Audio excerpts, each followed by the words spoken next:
नमस्कार, स्वागत आप सभी का अनस्टॉपेबल 20 फाउंडेशन द्वारा present the unstoppable talk show पर। डॉक्टर, इंजीनियर बनने की प्रतिस्पर्धा के युग में अगर कोई सामाजिक कार्यों की अगर बात करता है तो थोड़ी अलग बात होती है।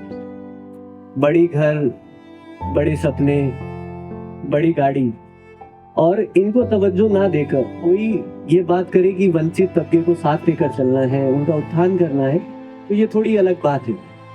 जब कपड़ों में महक की बजाय आप तवज्जो ना देकर उनको किरदार में खुशबू को अगर आप तवज्जो देते हैं तो थोड़ी अलग बात होती है। और ऐसी ही एक अलग सी शख्सियत आज हमारे सबके बीच है, मिस्टर अनुराग जी जानी। प्लीज बच्चों तालियां बजाकर इनका स्वागत करें, जिन्होंने अपना पूरा जीवन सामाजिक कार्यों में लगाया है और लगातार निरंतर इसी कार्य को आगे बढ़ाया है। इस टॉक शो की शुरुआत करें उससे पहले खास बात सर के बारे में मैं आप सभी को बता दूं कि रामलला के प्राण प्रतिष्ठा के अवसर पर इन्होंने जयपुर से 27 दिसंबर को पैदल यात्रा की शुरुआत की और लगभग 800 किलोमीटर पैदल चलकर 20 जनवरी को ये अयोध्या पहुंचे थे। ये हम सब के लिए बहुत बड़ी गर्व की बात है और आपका यहाँ पर आना हम सब के लिए वाकई, हम अपने आप को बहुत पवित्र समझ रहे हैं इस समय कि आप यहाँ पर आए हैं वाकई। और शायद इस बीच बोलते समय मेरे शब्द इधर उधर हो सकते हैं, लेकिन हमारी भावनाएं आपके साथ वैसे ही पवित्र हो जाएंगी। शुरुआत करते हैं इसी बात को लेकर। जब आपने ये ठाना कि मुझे अयोध्या तक वहां तक जाना है, इतना साहस कैसे आया सर? सबसे पहला सवाल तो यही आपसे। धन्यवाद। राहुल सर और राम सर ने बुलाते रहते हैं इन बच्चों के बीच में, कहते हैं कि अभी इन्होंने कहा प्रेम भाव, पवित्रता, स्नेह, ये सभी एक ही शब्द के पर्यायवाची हैं। उसी तरीके से बच्चे और बड़े यही एक पर्यायवाची हैं कि बच्चे ही बड़े होते हैं तो हम हमारा रूप आपको देखते हैं, आप अपना रूप भविष्य हम में देखते हो। तो हम आज जो बोलेंगे, जो करेंगे, वो आप समझोगे, आप देखोगे, उसको आप आगे करोगे। और जो आज आप करते हो उनको हम याद करते हैं कि हमने भी ऐसे किया था या नहीं किया था, कहीं कुछ छूट तो नहीं गया। तो कुछ चीजें हैं जो नहीं हो जाती हैं। अब आपका सवाल जो है, उससे पहले एक जो सवाल हमारे हर व्यक्ति के अंदर होना चाहिए, उसका सवाल का जवाब भी देंगे।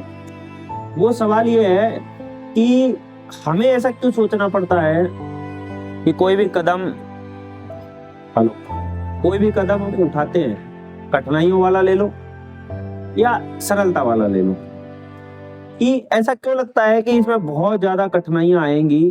हमें इसके बारे में सोचना चाहिए एक बार। मैं ये कहता हूं कि कोई भी कदम, चाहे उठाया गया कोई भी कदम, हर कदम आपका कठिनाइयों से भरा होता है। जरूरी है क्या कि ये जमीन जो पक्की है कि आगे जाके खिसकेगी नहीं। आपने अगला कदम रखा, जमीन खिसक गई, नीचे चले गए, तो हमारा तो हर कदम कठिनाइयों से भरा है। तो साहस वाली बात आपने पूछी, उस साहस की बात बता देता हूँ कि यही जो बच्चे हैं जिनको आप कुछ सिखा रहे हो कि भाई आगे क्या करना है, कैसे करना है, तो हमें भी बचपन से माँ बाप ने सिखाया था कि धर्म और कर्म, कहते हैं कर्म ही धर्म है। तो ये कर्म था हमारा। कर्म के प्रति जब हम जागते हैं, एक उम्र होती है जागना की, इसमें जाग गए। मैंने सोचा कि ऐसा कोई कार्य किया जाए कि जैसे मैं अपने आप को गौरवान्वित महसूस कर पाऊं कि मैंने ये किया था उस समय। जैसे बच्चे जो हैं वो आज 5वीं क्लास हो या 8वीं क्लास हो, उसमें जब मेरिट में आ जाते हैं, अच्छे पास हो जाते हैं, तो वो गौरवान्वित महसूस करते हैं बड़े होने के बाद में कि मैं उस टाइम पे अच्छा पढ़ा था। शायद बारिश आ गई है, चलने दे, ठीक है। इस बारिश, अब ये साहस है, अब आप पूछ रहे थे साहस, ये भी एक साहस है कि बारिश के अंदर हम इस इंटरव्यू को जारी रख रहे हैं। तो वो साहस जो है वो आ जाता है कहीं ना कहीं से कि जब हम सोचते हैं कि इसको करने के बाद में मेरे जीवन में एक अलग ही भाव विभोर पैदा होंगे। जैसे मैं वहां से लौटा हूं तो मैं जो सोच कर गया था कि मैं हल्का होके आऊंगा, कि भाई यहाँ से जाने के बाद हर कदम पे जब दर्द महसूस होगा या हर कदम पे जब नए लोग मिलेंगे उनसे कुछ सीखूंगा, उनकी सेवाएं, उनके प्यार प्रेम जो भी उन्होंने दिया मुझे, उससे मैं बहुत ज्यादा ऐसा अंदर से ऐसा महसूस कर लिया था कि इस दुनिया में बहुत कुछ है देखने का जो हम गाड़ियों में चलकर नहीं देख पाते हैं। जैसे अभी कई बार आप देखते होंगे गाड़ियों वाले थोड़ा धीरे करते हैं, आपको देखते हैं लेकिन फिर स्पीड बढ़ा के चले जाते हैं, लेकिन कोई जब पैदल वाला व्यक्ति होता है ना तो वो रुक जाता है और वो पूछ लेता है। तो हम क्या करते हैं कि पैदल जो यात्रा है ये इसीलिए बनाई गई थी कि आपको समय मतलब तो सोचना ना पड़े कि यार रुकना पड़ेगा, गाड़ी से उतरना पड़ेगा, या तो आप उस चीज के बारे में जान पाते हो। अब गाड़ियों वाले जो है इस चीज के बारे में नहीं जान पाएंगे कि यहाँ हो क्या रहा है, वो सिर्फ देख पाएंगे। तो मैं जानने गया था और इस 800 किलोमीटर में बहुत कुछ जाना है, वो साहस आया और कहीं ना कहीं वो साहस हर किसी में होता है, बस उसको करने की ठानना चाहिए। कह रहे थे ना कि वायरल नहीं होंगे, ऐसे ही होंगे।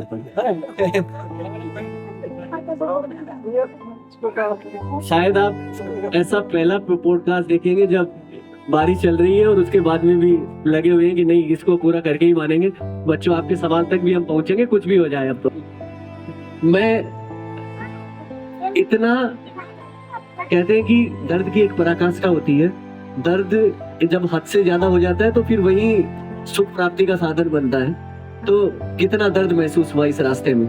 कहते हैं कि जब सुई चुभती है, कांटा चुभता है तो दर्द सबको होता है, लेकिन उसके बाद अगर हमें लगता है कि अच्छे कार्य के लिए चुभा है, अच्छे कार्य में चुभा है या अच्छे कार्य में लगा है, तो दर्द कुछ देर बाद खत्म हो जाता है। तो ऐसा नहीं है, दर्द वो प्यार वाला था, आस्था वाला था, तो दर्द को महसूस करने का भी एक अलग आनंद था। बहुत ही सही। अब आपने उस जीवन को जिया है जिसको हम अब कोशिश कर रहे हैं कि इसको आगे बढ़ाएंगे, बच्चों के साथ में मिलजुल कर ऐसे काम करना है। आपने सोशल वर्कर की जीवन को बहुत गहराई तक महसूस किया है, दर्द को, क्या कठिनाइयां आती हैं, किस तरीके से आपको काम करने होते हैं। तो सोशल वर्कर का जीवन लगता है आपको कि एक्चुअल में टफ है, और अगर है तो क्यों? अच्छा सवाल है, क्योंकि सोशल वर्कर का जो जीवन है वो इसलिए टफ माना भी जाता है और होता भी है। अगर आप गहराई में जाकर देखोगे, जैसे वही वाली बात, अभी हम पदयात्रा की ही बात कर रहे हैं कि कई बार मैं देखता था पहले बचपन में, क्योंकि हमारे पास में गोवर्धन पर्वत है, तो जयपुर से या कहीं और से पदयात्रा जब जाती थी तो हमारे गांव होते हुए जाती थी। तो पिताजी जो है उनकी सेवा कार्य में लग जाते थे। मैं उनको देखता था कि इतनी सेवा क्यों करते हैं, मतलब खुद अपनी उस छुट्टी करके सारी चीजें करके, वो उनके मेहंदी लगाना, पैर दबाना, मालिश करना, वो सारी चीजें। तो जो आपका सवाल है कि सोशल वर्कर का जीवन टफ क्यों होता है, कहते हैं कि पदयात्रा जब पैदल यात्री जा रहा है तो उसके दर्द को वही जानता है जो पहले कभी पैदल गया हो। कि इतना लंबा जब चलता है कोई व्यक्ति और वो एक आस्था के भाव से चलता है तो रास्ते में बहुत कठिनाइयां आती हैं। तो जो व्यक्ति उसकी पैदल की कठिनाइयों को, दर्द को जानता है, वो ये याद रखना कि वो खुद दूसरे व्यक्ति को जब देखेगा तो उसकी सेवा भाव में लग जाएगा। तो सोशल वर्कर जो है वो तभी बन पाता है जब या तो उसके जीवन में उसने वो कठिनाइयां या वो कमियां देखी हो, या फिर उसने उस चलते हुए रास्ते में उनको देखा हो और वो उसका मन भर गया हो उन चीजों को लेकर। अब बात आती है कि टफ क्यों हो जाता है। इसलिए हो जाता है कि उसमें सिर्फ आपका कर्म कार्य करता है। कहते हैं कि तन, मन और धन, उसमें आप तन और मन तो लगा दोगे, लेकिन धन की लालसा जो है, और जरूरी नहीं है कि वो धन आ जाए, धन आना कंपलसरी नहीं है, लेकिन तन और मन लगेगा। तो जब आज के समय में, जो समय बहुत मतलब ज्यादा कहते हैं कि बहुत व्यस्तता का समय है और आदमी अपने घर को चलाने के लिए भी बड़ी मेहनत कर रहा है, उस समय में अगर कोई सोशल वर्कर अपना समय निकाल के, जैसे ये बच्चे हैं या जो भी जरूरतमंद व्यक्ति है उसके लिए दे रहा है, सोशल वर्क कर रहा है, तो स्वाभाविक सी बात है कि वो अपना समय दे रहा है, तो टफ तो हो ही गया। क्योंकि उसके जीवन में जो कमाना सबसे पहले, मतलब तीसरा पॉइंट जो धन है उसको लाना पहले छोड़कर तन और मन को लगाकर समाज सेवा करना, ये टफ भरी जिंदगी आपको भी पता चलेगा और आपको पता चली गया, मतलब बच्चों को आगे पता चलेगा, इनको पता चल चुका है कि टफ है। अब एक उदाहरण मैं आपके ही बीच का दे देता हूँ। मैं राहुल जी से पूछ रहा था कि राधिका जी कहाँ हैं, तो उन्होंने अब टफ वाली जिंदगी कि भाई वो 11 से 8 जॉब करती हैं, तो इसलिए वो जो शुरुआत इन्होंने की थी, अब टफ आ गया ना कि वो चाहती तो है करना, लेकिन उनकी जिंदगी क्या हो गई कि वो उसके अंदर उलझ गई, क्योंकि एक समय के उम्र के बाद में कहीं ना कहीं उलझ जाते हैं, तो वो टफ भरी जिंदगी जो है उसको पता तब चलता है। आज ये अपनी जिंदगी का समय निकाल कर आपको देते हैं, तो आपको पता होगा कि कैसे निकालते हो, तो खुद को दर्द महसूस होता है। तो वही है, सब लोग अपना अपना समय किसी भी प्रकार दे रहे हैं, तो उनको पता है कि टफ है, तभी तो आपका ये सवाल उठता है। जो चीज उठती है इसका मतलब वो है, कोई काल्पनिक नहीं है। मतलब इससे जुड़े कई सारे सवाल थे, वो आपने समाप्त कर दिए इन सब बातों को एग्जाम्पल के थ्रू। और अगर आप सारे जितने टीचर्स इस टफ जॉब को निभा रहे हैं, तो बच्चों अपने टीचर के लिए एक बार तालियां बजाओ, क्योंकि ये बहुत बढ़िया काम कर रहे हैं। और यही मिलता है इस कार्य में। थोड़ा आगे बढ़ते हैं। हम इस कार्य को लेकर चल रहे हैं कि बच्चों को एजुकेशन मिले, और मेरा भी मन है, मेरे आस साथी हैं उन सबका भी मन है कि यार एजुकेशन अगर है तो फ्री ही होनी चाहिए, क्योंकि अभी हम विकसित भारत का लक्ष्य लेकर चलेंगे। 2047 तक हम एक विकसित भारत बन जाएंगे। आप कुछ देशों की बात करें जैसे कि स्वीडन, डेनमार्क, नॉर्वे, वहां पर एजुकेशन या तो बहुत कम पैसों में या लगभग फ्री है। तो क्या आप इस बात से इत्तेफाक रखते हैं कि इंडिया में भी एजुकेशन है वो फ्री होनी चाहिए? देखो, सवाल अच्छा है, एजुकेशन फ्री, लेकिन उस सवाल में जो है वो कि इंडिया में होना चाहिए या नहीं होना चाहिए। बेसिकली इंडिया में है भी, अभी वर्तमान में कई चीजें हैं जो कहते हैं कि फिर मैं वही आ जाता हूँ, जिस जड़ से मैं निकला हूँ मैं वही आ जाता हूँ कि समाज कल्याण हमारे यहाँ शब्द है कि समाज का कल्याण कैसे हो। अब आओ, एजुकेशन फ्री, दो शब्द हैं जिनको हमें समझना है। जैसे बच्चों को भी अभी समझ में नहीं आएगा, गरीब और जरूरतमंद। आपको गरीब और जरूरतमंद की परिभाषा को समझना है कि गरीब कौन है।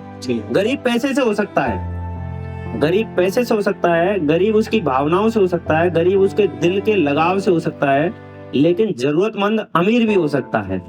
कोई अमीर व्यक्ति पैसे वाला, उसकी जरूरत क्या है, उसके पास सपोज करो एक बहुत बड़ा व्यक्ति अमीर है, लेकिन उसके पास आगे बढ़ाने के लिए वंश नहीं है, मतलब बच्चा नहीं है उसके घर में, तो जरूरतमंद किस चीज का है कि अपना वंश आगे चला पाए। हो सकता है उसके पास एम्प्लॉय नहीं है, जरूरतमंद किस चीज की है, एम्प्लॉय की। हो सकता है उसके पास आने वाले समय के लिए फंड नहीं है, तो वो एक अलग जरूरतमंद। गरीब जो होता है वो पैसे से होता है, जरूरतमंद अलग होता है। अब एजुकेशन फ्री जो है वो गरीब के लिए नहीं है, वो जरूरतमंद के लिए है, क्योंकि गरीब तो हर व्यक्ति मिल जाए, कई व्यक्ति मिल जाएंगे जिनके पास पैसा नहीं है, लेकिन वो पढ़ना ही नहीं चाहता, तो फिर आप उसको एजुकेशन फ्री देकर क्या करोगे। लेकिन उसमें से ढूंढ कर निकालना कि जरूरतमंद कौन है।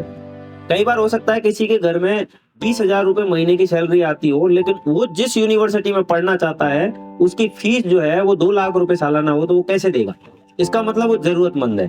तो ऐसे एनजीओज को, जो एनजीओ एजुकेशन पे काम कर रहे हैं, उनके साथ सरकार को जुड़कर ये काम करना चाहिए कि जरूरतमंद स्टूडेंट को निकालकर उनके लिए फ्री एजुकेशन की सुविधा करनी चाहिए। बहुत ही सही। और मैं मेरी तरफ से अंतिम सवाल को पर चलता हूँ। आपने इस जर्नी को जिया है, निभाया है, तो उस जर्नी में कोई जुड़ा हुआ कोई एक ऐसा यादगार लम्हा जो आज भी आप सोचते हैं तो मन खुश हो जाता है कि यार ये वाला मोमेंट तो मतलब कभी जिंदगी से जाएगा ही नहीं, ऐसा कुछ अगर है तो? मोमेंट तो बहुत हैं, तो जैसे अब आप रोज इनके बीच में रहते हो तो मोमेंट बन ही जाते हैं कहीं ना कहीं। आपके जैसे इन सभी बच्चों में कोई एक ऐसा बच्चा होगा जो हर टीचर का कोई ना कोई फेवरेट होगा। बिल्कुल, मेरा एक बच्चा था फेवरेट, भैरूनाथ। जब मैं जैसे आपको ये पढ़ाते हैं बोर्ड लगाकर, ऐसे ही मैं पढ़ाया करता था। तो भैरूनाथ नाम का एक बच्चा था, वो काला तिलक लगा के और ऐसे आता था, वो बिल्कुल मतलब ये सबसे आगे बैठी बच्चे इससे भी छोटा था। वो मतलब हमारे क्लास में जब बच्चों का मन नहीं लगता था, जब बच्चे हंस नहीं पाते थे, तो कई बार क्या होता है चुटकुले भी कम पड़ जाते हैं कि चुटकुले कहाँ तक सुनाओगे, तो टीचर भी क्या सोचता है यार कहाँ तक चुटकुले सुनाए। वो भैरूनाथ जो है वो ऐसे तैयार होके आता था जैसे कि कोई तांत्रिक बाबा हो, तो बिल्कुल तांत्रिक की तरह तैयार होके आता था कि काला टीका लगाकर बिल्कुल एकदम माला वाला पहन के। तो हम जब भी उससे वर्णमाला या अल्फाबेट जब हम उससे बोलने के लिए खड़ा करते, हम सबसे लास्ट में खड़ा करते थे कि जब बच्चे बोर हो जाते थे, तो रोज का एक किस्सा था कि वो जब वर्णमाला बोलना शुरू करता था तो वास्तव में ऐसा लगता था कि जैसे ओम भट्ट स्वाहा बोल रहा हो। तो वो किस्सा जो है वो हमारे हर टीचर के लिए, हर बच्चे के, जैसे हम उसको खड़ा कर देते थे बच्चों के चेहरे पे इतनी स्माइल आती थी कि अब हमारा समय आ गया कि 10 मिनट हम बड़े टाइम पास करने वाले हैं। तो भैरूनाथ आज बड़ा हो गया है, शायद 7वीं 8वीं क्लास में पढ़ रहा होगा। तो मुझे नहीं पता वो कहाँ है, क्योंकि वो महाराष्ट्र के बच्चे थे। इंगोले एक प्रजाति है हमारे देश में, वो इंगोले जाती है, वो महाराष्ट्र में पाई जाती है। तो वो महाराष्ट्र चला गया था, हम 3rd क्लास तक उसको पढ़ा पाए, पर आज भी हम उसे याद करते हैं। एक किस्सा जो है वो एक संगीता नाम की बच्ची थी, उसकी हाइट बहुत छोटी थी। अब वो किस्सा ऐसा था, हमें पता नहीं था उसकी एज क्या है, वो छोटी थी, हमें लगा कि शायद अभी 10-12 साल की होगी, लेकिन बाद में जब उसका 6 महीने बाद जब शादी हो गई तो पता चला है 17 साल की है। तो हम उसको जब वो सिंदूर विंदूर लगा के और चूड़ी लगा के जब क्लास में आई तो हम मजाक करने लगे कि आज कैसे, क्या गुड़िया गुड्डे गुड़िया का कोई गणगौर थोड़ी है जो क्या नाम है शादी करके आ गई और क्या है क्या नहीं है। तो उसकी माँ और वो आए तो वो बोले कि भाई इसकी शादी सच में ही हो चुकी है। अब हम अचंभे में कि सच में कैसे हो गई, तो 12 साल की है।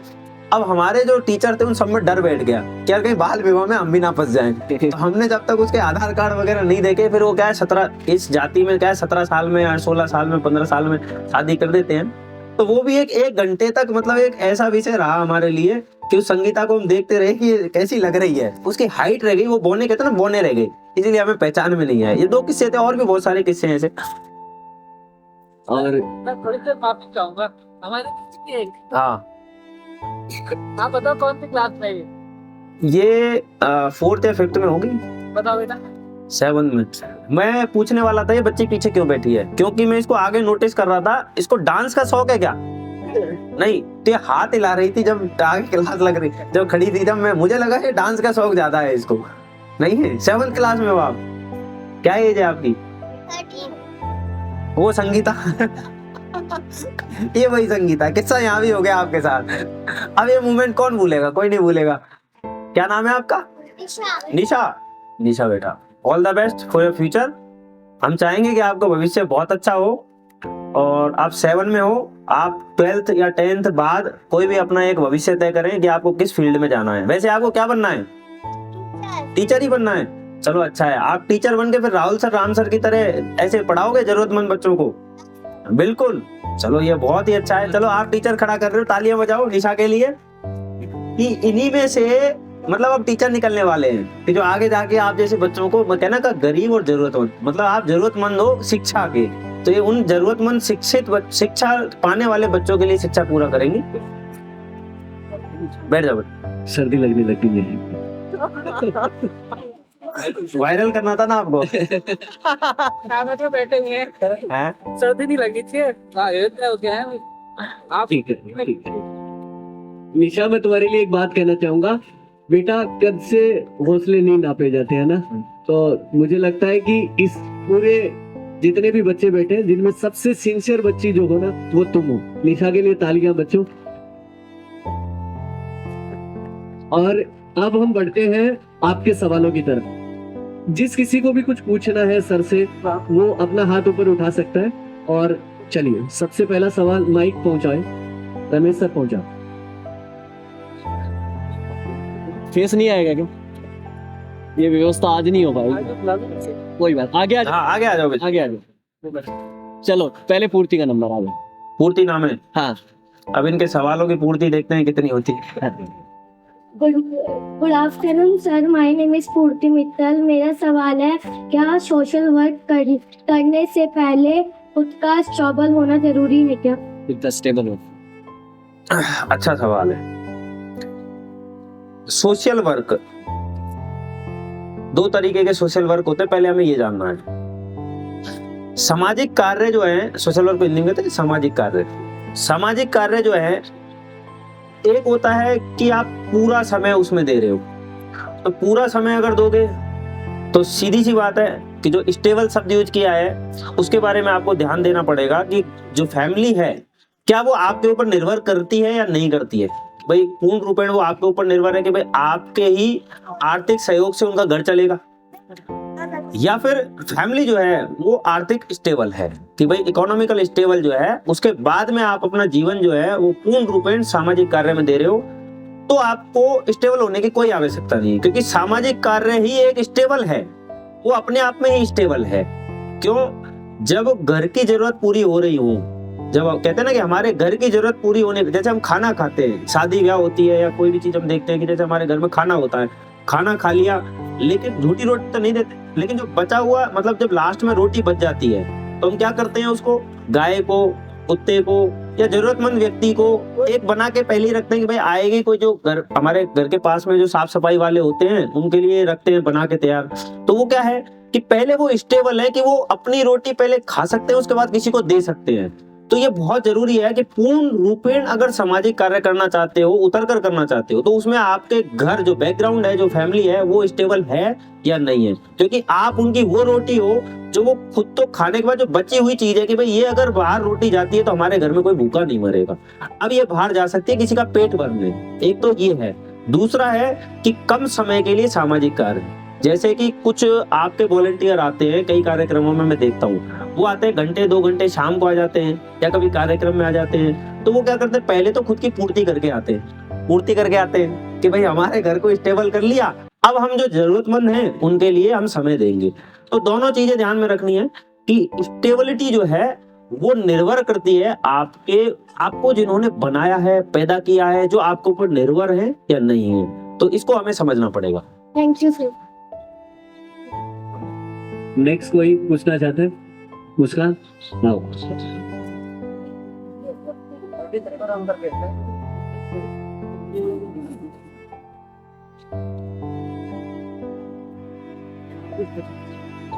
Good afternoon sir, my name is Muskan. मैं आपसे एक सवाल पूछना चाहती हूँ, किसी की हेल्प क्यों करना चाहिए? किसी की सहायता क्यों करनी चाहिए? ना भी करो तो भी चलेगा, लेकिन आपने पूछा क्यों करनी चाहिए। देखो, सहायता जो है ना वो कोई कंपलसरी चीज नहीं है कि कहते हैं अनिवार्यता, किसी चीज की अनिवार्यता वो नहीं है। आपके अंदर क्षमता है कि भाई हम किसी की सहायता कर सकते हैं, उसके लिए आपको तैयार होना पड़ता है। भाई मेरे अंदर एक क्षमता है, जैसे मेरे अंदर 1 रुपए देने की अगर क्षमता है तो मैं 1 रुपए ही दूंगा। मेरे पास है ही 1 रुपए और मैं किसी को दे दूं तो पहले खुद की सहायता करने के बजाय उसकी सहायता कर दो तो फिर मेरी सहायता कौन करेगा। तो सहायता जो शब्द है वो कंपलसरी नहीं है, लेकिन क्यों करनी चाहिए उसका मैं आपको जवाब देता हूँ कि मुस्कान है। अब मुस्कान इसका शब्द, इसका नाम क्यों रखा? भाई माँ बाप ने मुस्कान क्यों नाम रखा? या तो उनको लगता होगा कि हमारे घर में एक मुस्कान पैदा हुई है। मुस्कान मतलब हम जो हंसते हैं, घर खिलखिलाता, कोई भी चीज खिलखिलाते हैं, अच्छा लगता है तो मुस्कान आती है चेहरे पर, तो उनके घर में एक मुस्कान आई। अब मुस्कान को ये पता होना कि सहायता पहली चीज तो है क्या, हमारे अंदर सहायता करने के बाद मुस्कान आएगी या नहीं आएगी। कहते हैं किसी की सहायता करने के बाद अगर हमें मुस्कान मिलती है, कि मुस्कान हमारे चेहरे पे आ जाती है, तो हमें करनी ही चाहिए।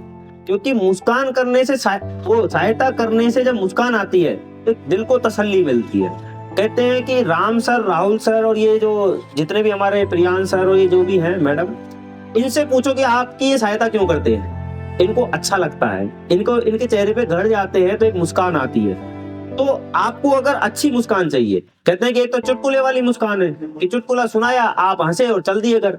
अब उसके बाद वो कंटिन्यूटी रहेगी क्या उस मुस्कान की? नहीं रहेगी ना, कि भाई चुटकुला सुनने के बाद ज्यादा से ज्यादा 1 मिनट या 5 मिनट हंसोगे, लेकिन किसी की सहायता करने के बाद आप जीवन भर अपने दिल से मुस्कुराओगे कि भाई मैं दिल से मुस्कुरा रहा हूँ। और अभी जैसे राम सर ने सबसे पहले सवाल किया कि आप अयोध्या गए थे, कैसे साहस पैदा हुआ।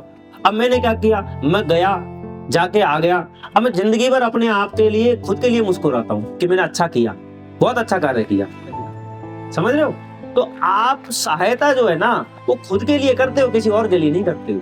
कहते हैं कि किसी को जब हम 5 रुपए देते हैं, 10 रुपए देते हैं, कुछ खाना देते हैं तो मन ही मन मुस्कुराते हैं, अंदर ही अंदर अच्छा फील होता है। आप ताली बजा रहे हो, अच्छी चीज में तो ताली बजाओगे। अब मैं आपको बुरी चीज बताऊं, क्यों ताली बजाओगे? तो मेरे लिए आपने सहायता क्या की कि मुझे मोटिवेट किया।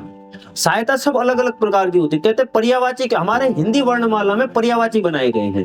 क्यों बनाए गए हैं? सब अलग अलग चीजें हैं, वो जुड़ी हुई चीजें हैं। तो बेटा मुस्कान, बेटा आपके माँ बाप को आपसे सहायता क्या मिली कि उनके घर में मुस्कान आई। राम सर, राहुल सर और यहाँ बाकी के जो सदस्य हैं उनको किस चीज से मुस्कान मिलती है? उनको आपकी सहायता करने से। अब वो बच्ची है निशा, अभी मुझे नहीं पता, वो बच्ची है 13 साल की है, जब वो बढ़ जाएगी, मैच्योर हो जाएगी, तब वो अपने जिंदगी का एक फैसला लेगी। क्योंकि हमें जिंदगी में टीचर जो है ना, वो 3 ही चीज सिखाते थे हमें। तो मुझे नहीं पता आपके टीचर क्या सिखाते हैं। डॉक्टर, कलेक्टर, है ना, और इंजीनियर, ये 3 चीजें सिखाते थे कि भाई यही सबसे बड़ी पोस्ट है। मतलब आप क्या बनोगे, डॉक्टर बनोगे, कलेक्टर बनोगे, इंजीनियर बनोगे। लेकिन कोई भी टीचर है ना, ये नहीं सिखाता बेटा व्यापारी बनोगे क्या, बेटा आप राजनीति करोगे क्या। कोई आपसे ये नहीं कहता कि बेटा टीचर बनोगे क्या। लेकिन निशा के अंदर ये भाव पैदा हुआ कि वो टीचर बनेगी। तो इसका मतलब यहाँ एक टीचर की परिभाषा भी सिखाई गई है। मुझे तो नहीं बताया था किसी ने भी, कोई भी टीचर जो मेरा था, कि आपको टीचर भी बनना चाहिए। लेकिन निशा को अगर ये पता है ना कि वो टीचर बनेगी, तो इसका मतलब यहाँ के गुरुओं ने आपको सिखाया है उन 3 के अलावा कि पावरफुल व्यक्ति टीचर भी होता है, तो वो सहायता करेगी। तो मुस्कान का जवाब शायद मिल चुका है कि सहायता से आत्मसंतुष्टि मिलती है, इसलिए सहायता जरूरी है। Thank you sir. और कोई है?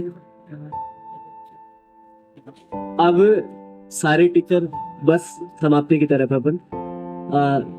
हम तो चलो भीग रहे हैं, क्योंकि मेरा चेहरा आ रहा है, तो मैं अपने आप ही खुश हो जाता हूँ कि आधे घंटे तक यूट्यूब पर आएगा। मैं तो देख ही लूंगा, कोई और देखे नहीं देखे। लेकिन इन बच्चों ने इस पूरी बारिश के अंदर चुपचाप बैठकर हम दोनों की सर की तो बातें चलो फिर भी सुनने योग्य है ही है, और मुझे भी आप लोगों ने सुना। आप सबके लिए तालियां बजाओ। ये बच्चे बहुत शांति तरीके से आप बैठे थे, और इसी तरीके से हम नए नए सेशंस लेकर आते रहेंगे। उम्मीद है कि आपको ये आज का सेशन जरूर पसंद आएगा, और अगर आएगा तो इसे आप जरूर आगे तक फैलाइए। चलो मैं एक बात कहता हूँ, लास्ट में एक बात खत्म करता हूँ। बहुत अच्छी, उसको काल्पनिक कहानी समझना या सच्ची कहानी समझना छोटे बच्चे नहीं समझ पाएंगे, या खड़े टीचर और बड़े बच्चे समझ पाएंगे। छोटी सी है, सुनना जरूर। कि एक बार, आप स्वामी विवेकानंद जी का नाम सुना है? सुना है विवेकानंद जी का नाम? गुरुओं ने बताया होगा, है ना। विवेकानंद जी अपनी विदेश यात्राओं को संपन्न करके और वो आए थे, भारत लौटे थे।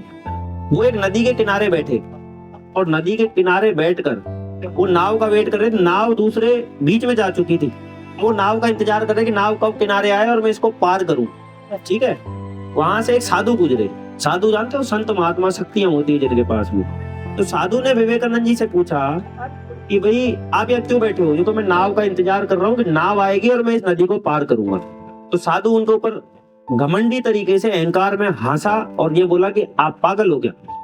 कि आप, क्या नाम है आपका? विवेकानंद। अच्छा, वही विवेकानंद हो जो इतनी यात्राएं करके और बाहर भाषण देके, और आप सोच रहे हो कि आप बड़े आदमी हो गए और आप यहाँ के इस तरीके की चीज अपने आप को बड़ा समझ रहे हो। तो विवेकानंद जी मुस्कुराए, नहीं मैं तो नाव का वेट कर रहा हूँ, बड़ा नहीं समझ रहा खुद को। तो वो साधु ने अपनी शक्ति दिखाई और वो पानी में चल दिया पैदल। पानी में चल के पानी के ऊपर से जा रहा था, और वो बोला कि देखो इसे कहते हैं शक्ति। भाषण देने से शक्ति नहीं आती है, उसे कहते हैं शक्ति। तो विवेकानंद जी ने पूछा कि आपको इस शक्ति को प्राप्त करने में कितना समय लगा? तो उसने बोला 20 वर्ष तप करने के बाद में मुझे शक्ति मिली। अब विवेकानंद जी ने एक ही बात कही थी कि आपने अपने 20 वर्ष इस शक्ति को प्राप्त करने के लिए खराब कर दिए थे। अगर यही 20 वर्ष किसी गरीब जरूरतमंद के लिए लगाते तो शायद आज उनका उद्धार हो गया होता। इन्हीं अच्छी बातों के साथ बारिश ज्यादा हो चुकी है। हाँ। हालांकि हम आधे घंटे तक इसी तरीके से लगे रहे इस बारिश में। फिर मिलेंगे एक नई सेशन के साथ। ख्याल रखिए, सुरक्षित रहिए और हमें देखते रहिए। धन्यवाद।